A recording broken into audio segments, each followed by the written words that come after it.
Amin. Saudara-saudara yang dikasihi Tuhan, kita bertemu kembali dalam video kita yang ke-19.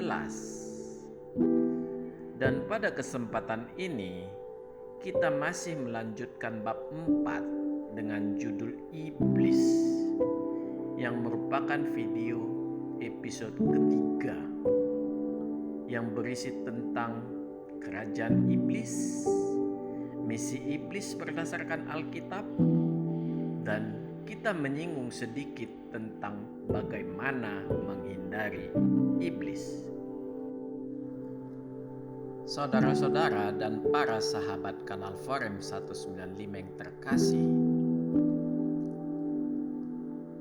banyak para ahli Alkitab yang menolak dan mengatakan bahwa kerajaan iblis adalah suatu rekaan semata.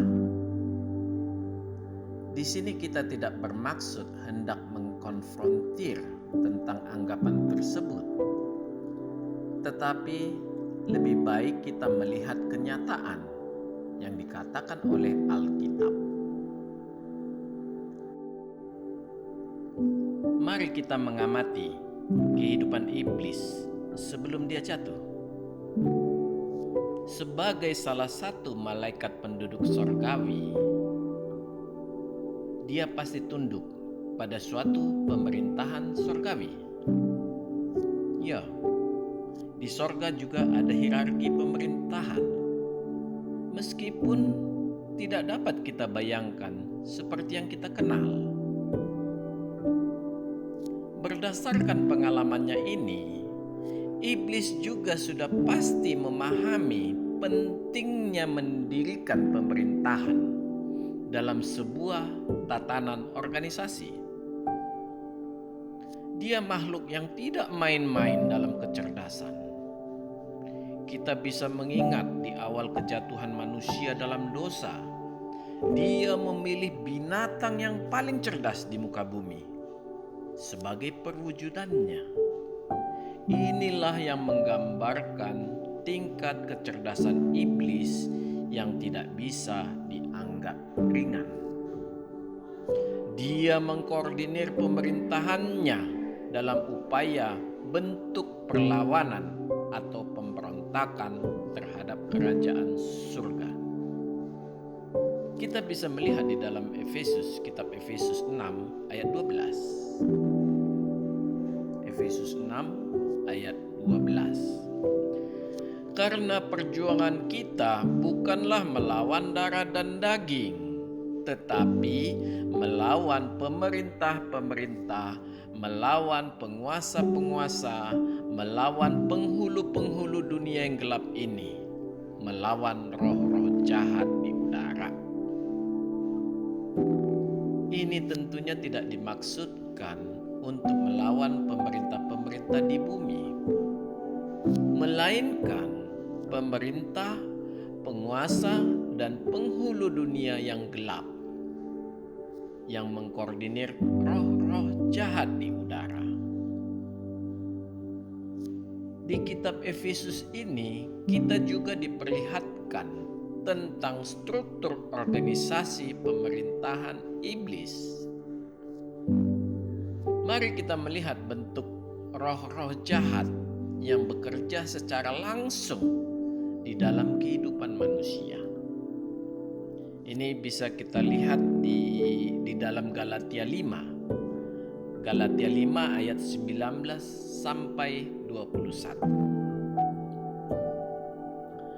Perbuatan daging telah nyata, yaitu percabulan, kecemaran, hawa nafsu, penyembahan berhala, sihir, perseteruan, perselisihan, iri hati, amarah, kepentingan diri sendiri, percideraan, roh pemecah, kedengkian, kemabukan, pesta pora, dan sebagainya. Terhadap semuanya itu kuperingatkan kamu, seperti yang telah kubuat dahulu, bahwa barang siapa melakukan hal-hal yang demikian, ia tidak akan mendapat bagian dalam kerajaan Allah. Mari kita mempelajarinya satu persatu. Apa yang dimaksud kedua kitab tersebut? Dari Efesus 6 ayat 12 memperlihatkan adanya pemerintah-pemerintah, penguasa-penguasa, penghulu-penghulu dunia yang gelap, dan roh-roh jahat. Roh-roh jahat adalah roh-roh yang durhaka seperti Legion, Leviathan, dan lainnya. Roh-roh jahat ini dipimpin oleh penghulu-penghulu dunia yang gelap. Roh jahat ini yang mempengaruhi tiap-tiap orang agar berada dalam situasi tidak menentu mengenai dirinya sendiri. Penghulu-penghulu dunia yang gelap mengkoordinir roh-roh jahat. Di sini sudah bisa dalam bentuk manusia jahat yang melakukan kehendak penguasa yang merupakan perpanjangan tangan iblis. Di Alkitab disebut sebagai anak iblis. Penghulu-penghulu dunia yang gelap atau anak iblis ini dipimpin oleh penguasa-penguasa.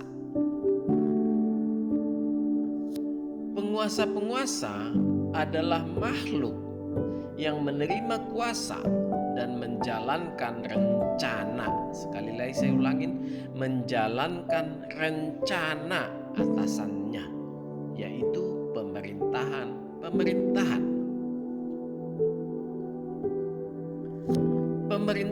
Pemerintahan dipimpin oleh raja yang merupakan kepala pemerintahan. Kita sudah pernah menyinggung tentang Raja Tirus dan Raja Babel. Pemerintahan dipimpin oleh raja inilah pemegang blueprint atau rancangan iblis yang akan dilaksanakan pada suatu negeri atau kerajaan. Iblislah yang berada di belakang para kerajaan-kerajaan ini. Dialah raja di raja yang merupakan raja kegelapan. Sebuah pemerintahan ternyata bisa bernama indah dan perkasa. Tetapi di balik pemerintahan itu perlu ditelusuri siapa di balik pemerintahan itu. Di video 17 dan 18 sudah kita pelajari tentang Raja Tirus dan Raja Babel yang ditegur Tuhan. Ya, pada saat itu sekaligus juga Tuhan menegur pelindung kedua kerajaan itu, yang ternyata di belakangnya adalah iblis. Di tingkat lebih bawah, hierarkinya sudah menjadi penghulu-penghulu dunia yang gelap. Dari penamaan ini akan terlihat bagaimana penyelenggaraan pemerintah di level rendah. Tingkat pelaksana teknis sudah menunjukkan iklim gelap dan jahat. Semakin kita ke bawah lagi, roh-roh jahat merupakan pelaksana tingkat lapangan. Roh-roh inilah yang secara langsung memberi hasutan, kekacauan, perpecahan, situasi yang tidak menentu, dan lainnya, sebagaimana digambarkan pada Galatia 5 ayat 19-21 tadi. Dalam upaya pemberontakannya ini, iblis juga menyamar sebagai berhala yang disembah banyak bangsa, sebagai dewa matahari, dewa bulan, Belzebul, dan lainnya. Jadi, memang harus kita sadari bahwa iblis dan pengikutnya menata diri untuk membentuk suatu perlawanan terhadap Allah secara terstruktur, sistematis, dan masif.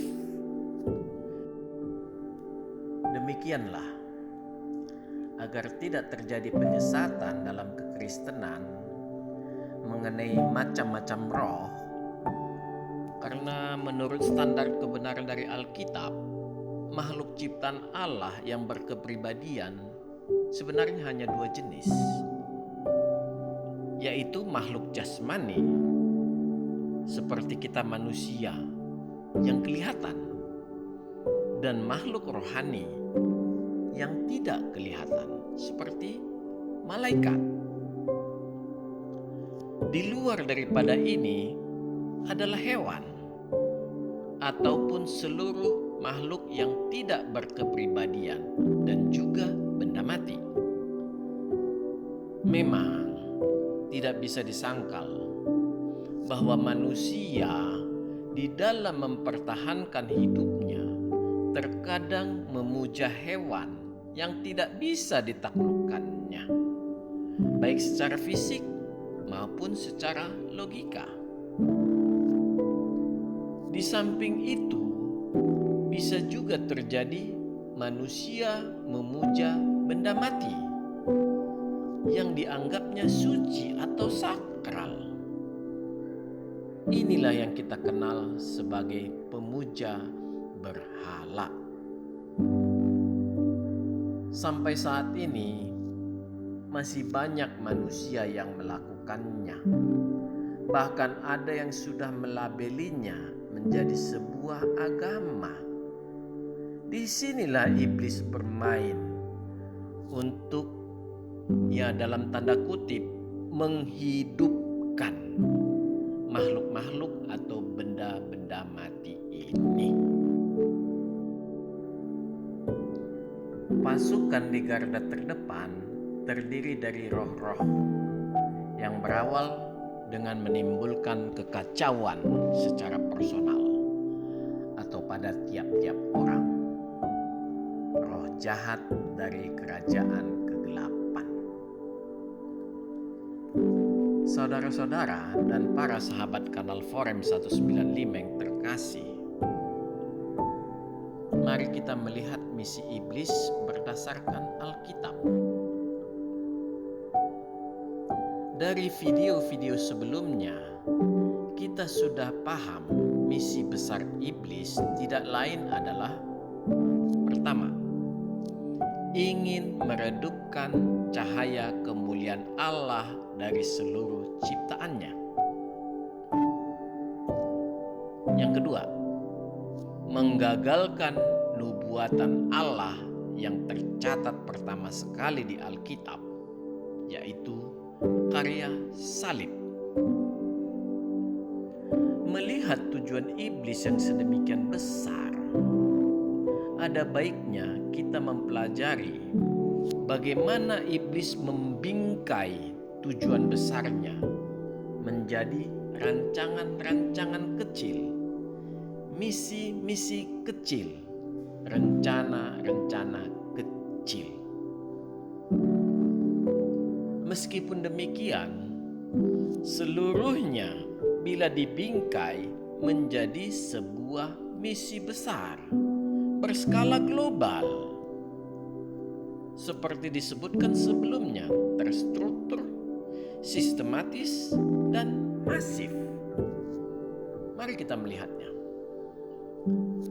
Terstruktur bila dilihat dari hierarki jenjang kepemimpinan.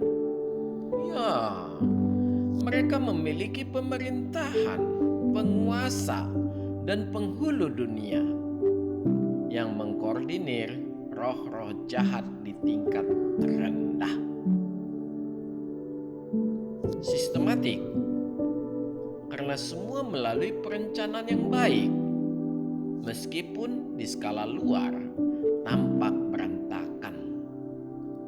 Hal ini untuk menyembunyikan misi besarnya. Ini yang kita harus berhati-hati.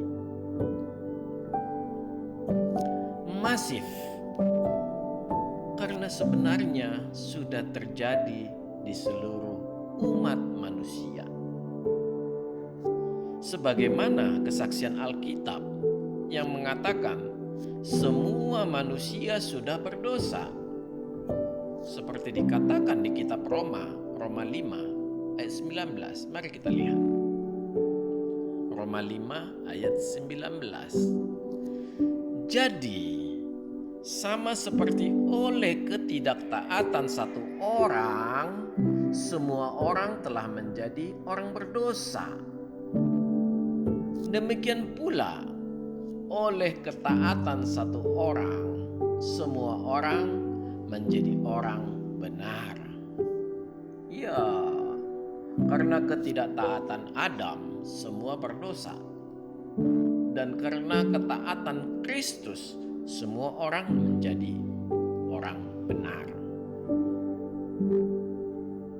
Tidak seorang pun yang tidak berdosa. Inilah keberhasilan iblis tahap kedua. Setelah dia berhasil di tahap pertama, menjatuhkan manusia pertama di bumi. Akankah dia berhasil di tahap ketiga untuk menggagalkan karya salib? Inilah misi besar iblis, untuk memenangkan jiwa-jiwa sebagai pengikutnya kelak. Karena dia tahu di peperangan besar dia akan kalah. Dia tahu tidak mungkin menang melawan penciptanya. Dia akan dihukum selamanya.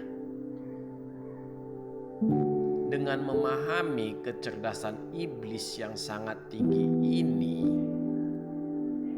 mari kita melihat beberapa ayat yang mengindikasikan pembagian misinya dalam banyak cara.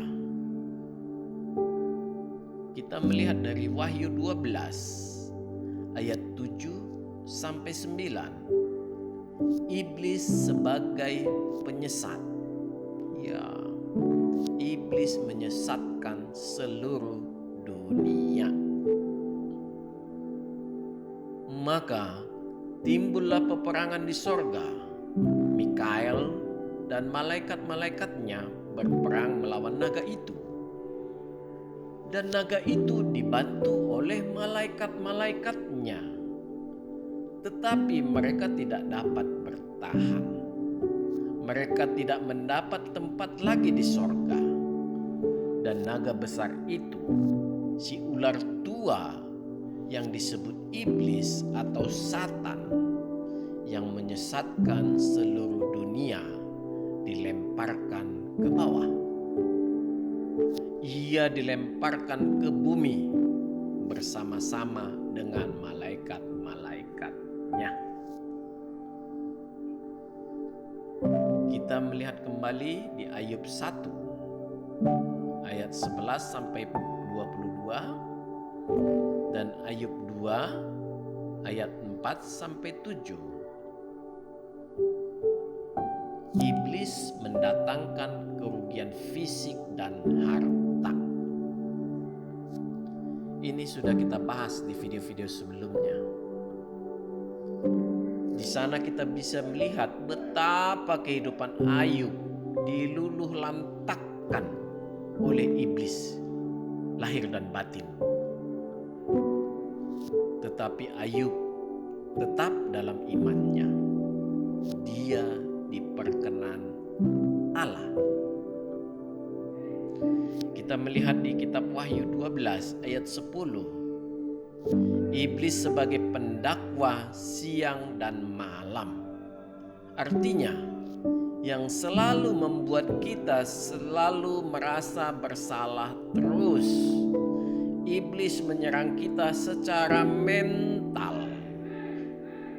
Kita bisa membacanya dari Wahyu 12 ayat 10. Dan aku mendengar suara yang nyaring di sorga, berkata, sekarang telah tiba keselamatan dan kuasa dan pemerintahan Allah kita, dan kekuasaan Dia yang diurapinya. karena telah dilemparkan ke bawah pendakwa saudara-saudara kita yang mendakwa mereka siang dan malam di hadapan Allah kita. Mari kita lihat lagi di Yohanes 10 ayat 10. Iblis datang untuk mencuri dan membunuh dan membinasakan. Pencuri datang hanya untuk mencuri dan membunuh dan membinasakan. Aku datang supaya mereka mempunyai hidup dan mempunyainya dalam segala kelimpahan. Mari kita lihat lagi di 2 Korintus 4 ayat 3 dan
sebab iblis pun menyamar sebagai malaikat terang.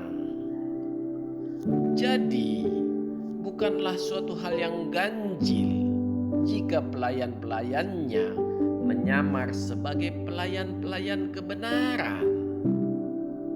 Kesudahan mereka akan setimpal dengan perbuatan mereka. Saudara-saudara dan para sahabat kanal Forum 195 yang terkasih,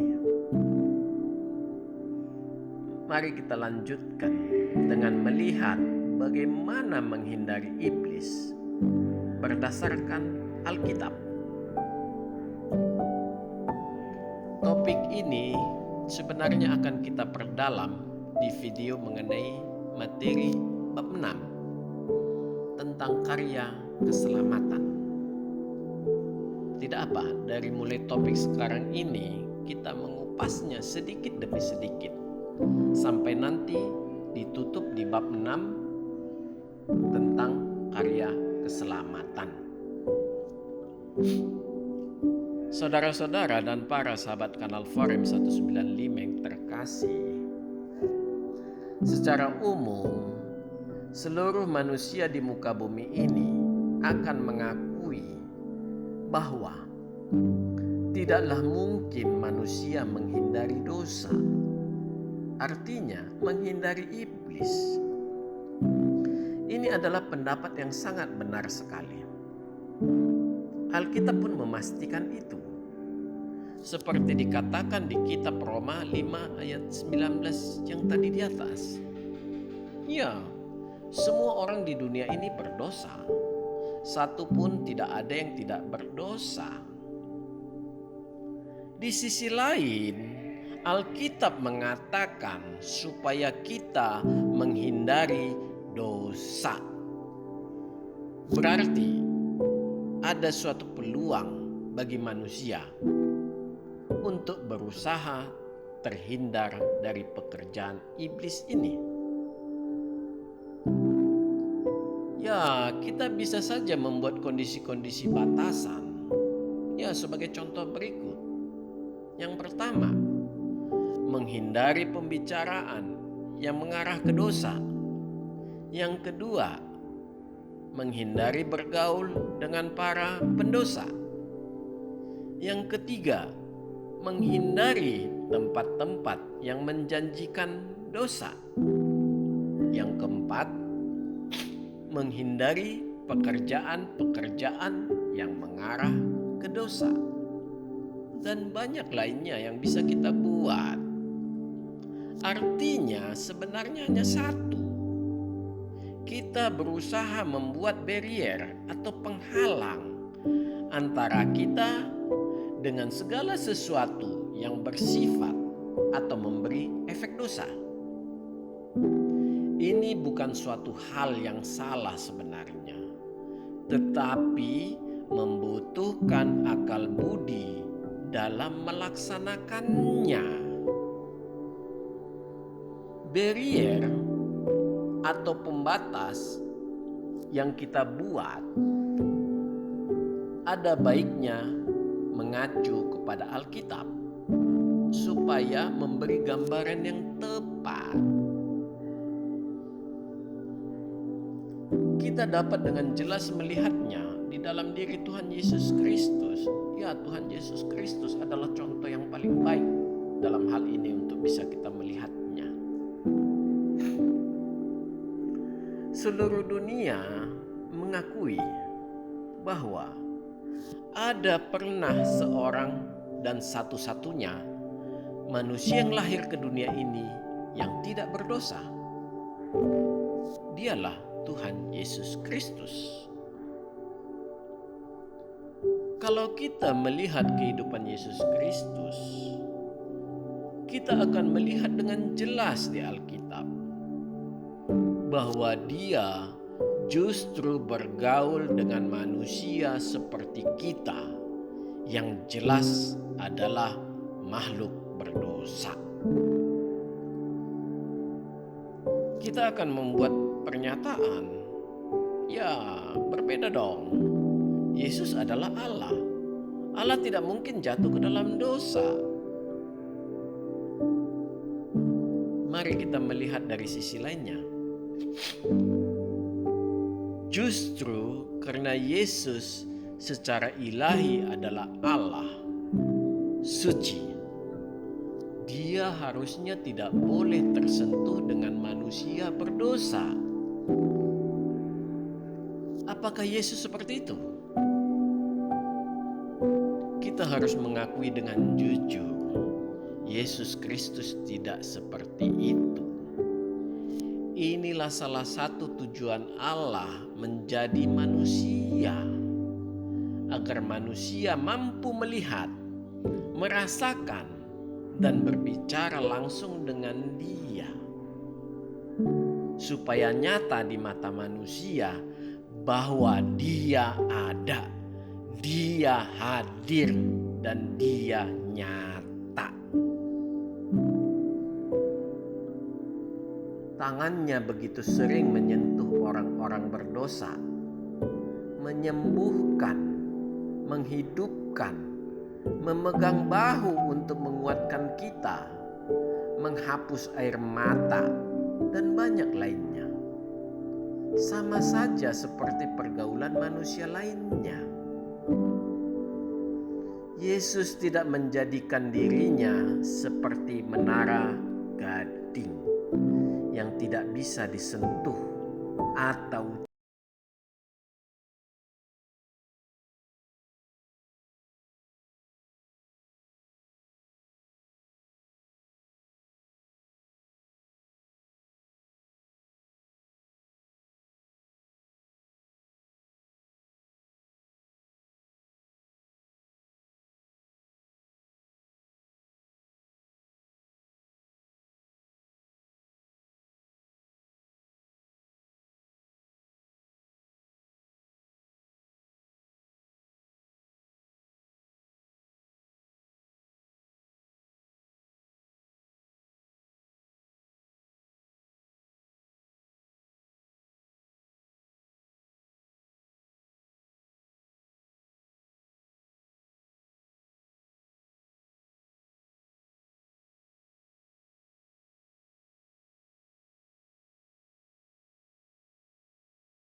Begitu menikmati air tersebut, orang Kristen harus seperti ayam yang segera melompat keluar ketika terpeleset ke dalam kolam. Ayam akan keluar segera, tetapi tetap mencari makan di sekitar kolam. Tentunya dia akan semakin berhati-hati. Bila kita membuat menara gading atau pembatas yang kaku, maka yang akan terjadi, kita tidak ada bedanya dengan imam-imam Farisi yang sangat dikecam Tuhan Yesus Kristus. Hanya seragam duniawi yang terlihat dari luar.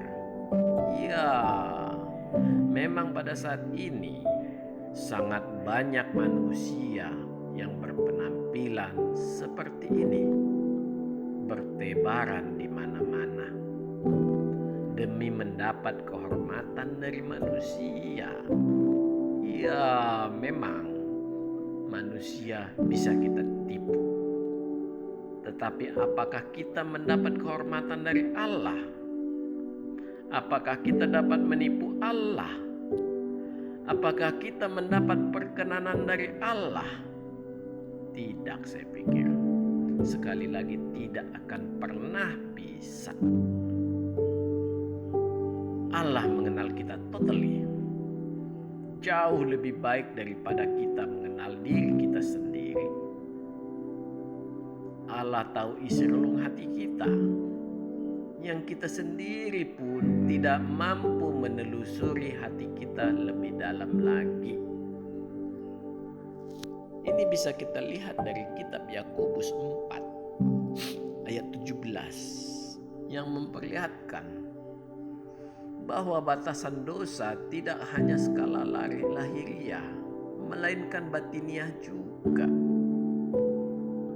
Mari kita baca Yakobus 4 ayat 17.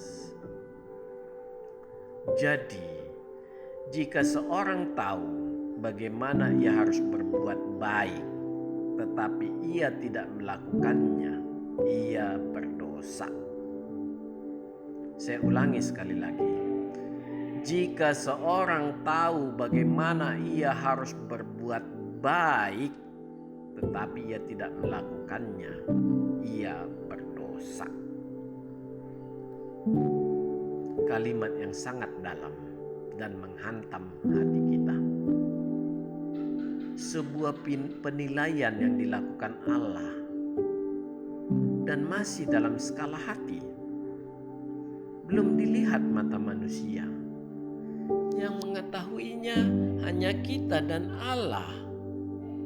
Bahkan mungkin kita sudah tidak menyadari lagi yang di pikiran kita itu ternyata merupakan dosa.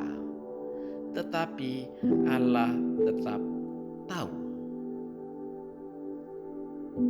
Bila sudah sampai pada pernyataan di ayat ini, semua manusia akan menyerah. Ya, karena batasannya sudah tidak mampu dilihat manusia. Semua kembali ke Allah. Karena Allah yang menilai semua hati manusia. Karena hanya Allah yang mampu menilai dosa di hati manusia. Inilah batasan dosa di Alkitab. Sangat membuat posisi manusia sangat kesulitan. Membuat manusia frustasi. Mengapa frustasi? Karena membuka seluruh kedok kehidupan manusia. Di sini Allah menunjukkan bahwa kita selalu menipu hati kita sendiri. Ternyatalah sebelum kita menipu orang lain, ternyata kita sudah terlebih dahulu menipu hati kita. Jadi, bagaimana menghindari iblis? Apa yang harus kita perbuat? Jawabannya sangat tegas. Tidak ada. dosa, iblis, dan kematian akan kita alami di dunia ini. Ketiganya sudah melekat pada diri kita. Bagaimana orang Kristen selamat? Bukankah Allah orang Kristen Maha Kasih? Iya. Hanya Kristenlah yang mengajarkan hati yang tunduk sepenuhnya kepada Tuhan untuk memperoleh keselamatan. Bukan berdasarkan perbuatan kita. Bagi orang Kristen, perbuatan itu adalah buah dari hasil telah diselamatkan. Semuanya hanya karena kasih karunia Allah yang tertulis di kitab Yohanes 3 ayat 16. Karena begitu besar kasih Allah akan dunia ini, sehingga Ia telah mengaruniakan anaknya yang tunggal, supaya setiap orang yang percaya kepadanya tidak binasa, melainkan beroleh hidup yang kekal. Pernyataan di atas kita ulangi kembali, yang menyatakan seluruh dunia mengakui bahwa ada pernah seorang dan satu-satunya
keajaiban Yesus Kristus ini, tetapi Anda merasa ada ganjalan atas kealahan Yesus Kristus, tidak mengapa.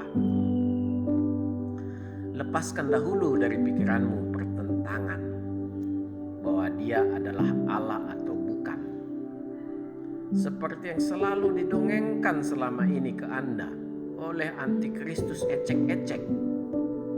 Antikristus yang huruf A-nya huruf kecil, masih kelas kroco. Saudara-saudara dapat mengikuti video-video di kanal ini yang berisi tentang kealahan Yesus Kristus. Kalau saya pribadi pernah memunculkan video, saya lebih sulit mencari kemanusiaan Yesus Kristus daripada kealahannya. Karena apa? Karena di Alkitab penuh kesaksian tentang kealahannya, sehingga mata saya sangat susah melihat sisi kemanusiaannya. Ya, sebenarnya Anda hanya perlu membuka mata hati saudara, karena ini berkaitan dengan kehidupan kekal setelah kita meninggalkan dunia ini. Bila Anda tetap menutup mata hati Anda, maka tetaplah seperti itu, karena Anda sudah ditetapkan untuk binasa. seperti dikatakan di kitab 2 Korintus 4 ayat 3-4 yang kita bacakan kembali. Jika Injil yang kami beritakan masih tertutup juga, maka ia tertutup untuk mereka yang akan binasa, yaitu orang-orang yang tidak percaya, yang pikirannya telah dibutakan oleh ilah zaman ini, sehingga mereka tidak melihat cahaya Injil tentang kemuliaan Kristus yang adalah gambaran Allah. Sebaliknya, bila keajaiban Yesus Kristus menggentarkan hatimu, segeralah bertekuk lutut padanya. Kenalilah dia melalui kitab Injil. Anda pelajari seluruh ajarannya. Anda akan menemukan moralitas sejati di dalam ajarannya. Ya, ajaran Kristus adalah ajaran peningkatan moral sampai sempurna. Moralitas sejati adalah kasih yang sangat mendasar, yang sebenarnya ada di dalam diri setiap manusia. Engkau hanya perlu merenungkan apa yang membuat kasih yang ada di dalam dirimu tidak mampu muncul. Apa yang menghalanginya sehingga tidak bisa muncul. Bila engkau menemukan jawabannya, maka engkau nanti akan terkejut. Segeralah berpaling kepada Yesus Kristus. Biarkan Yesus Kristus membersihkan hatimu. Biarkan Yesus Kristus sebagai jurumudi di dalam hidupmu. Segeralah, selagi engkau diberinya waktu. Amin. Tuhan memberkati. Marilah kita berdoa. Ya Tuhan kami mengucapkan terima kasih atas penyertaan-Mu, sehingga kami dapat menyelesaikan episode ketiga dari topik mengenai seteru kami, iblis si penggoda ini, ya Allah. Biarlah Tuhan, pemahaman kami yang sedikit ini tidak membuat kami menjadi merasa mampu melawannya sendirian. Jangan biarkan kami jatuh ke dalam kesombongan kami, ya Allah. Dari pembelajaran kami ini, kami mengenalinya sedemikian dahsyat. Kami tidak akan mampu untuk menghindarinya tanpa pertolongan Tuhan. Ampunilah dosa dan kesalahan kami. Terpujilah selalu nama-Mu. Di dalam nama Tuhan Yesus kami berdoa. Amin. Tuhan memberkati kita selalu.